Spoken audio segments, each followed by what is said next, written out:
The selection for this deployment to Canada started off with every firefighter being able to apply to be part of this deployment. We received some 1,133 applicants, and of course we had some criteria. The criteria initially was certainly in terms of people's fire experience. They had to have at least 3 years of fire experience. They had to have a valid yellow card. They didn't have to have any current disciplinary action still pending against them. And we also would allow for a drug test and a criminal check later on in the selection process. So 258 were found not to meet that criteria, and I think those firefighters have been informed in writing by the selection committee. Of the remaining firefighters who had applied, we then prioritized those who had successfully completed the hotshot training program or the strike team leader program. And that gave us a pool of about 171. When the request came from Canada for 100 firefighters, 5 strike team leaders, 2 AREPs and 1 team leader, and a COVID coordinator, we then had to screen it further. So our first cutoff point was the women in the hotshots, and there we found we had 30, which would reflect the 30% in the Working on Fire program.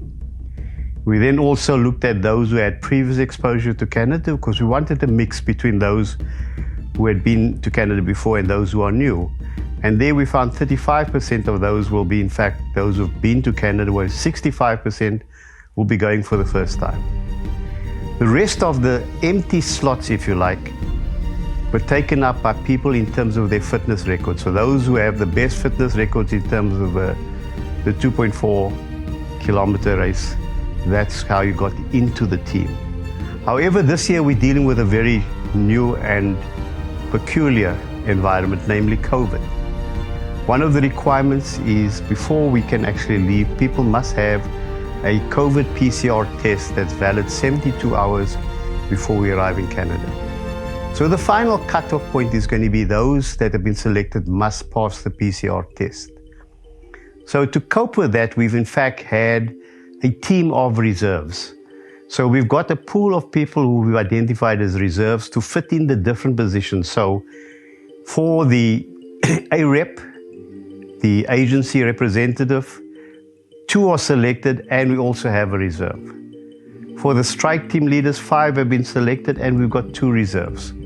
For the crew leaders, we've got a certain number of reserves. For the firefighters, we have a certain number of reserves.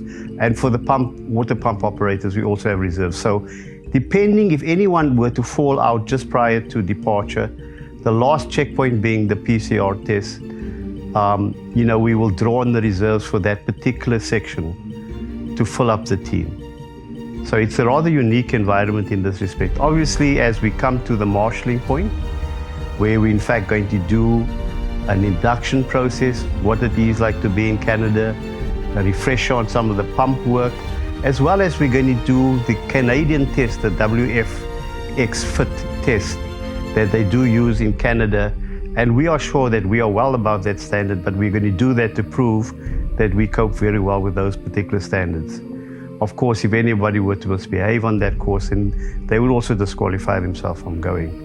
So we have a team that has been selected that's going to the marshalling point, together with their reserves, which will be decided finally by the time the PCR test results come out.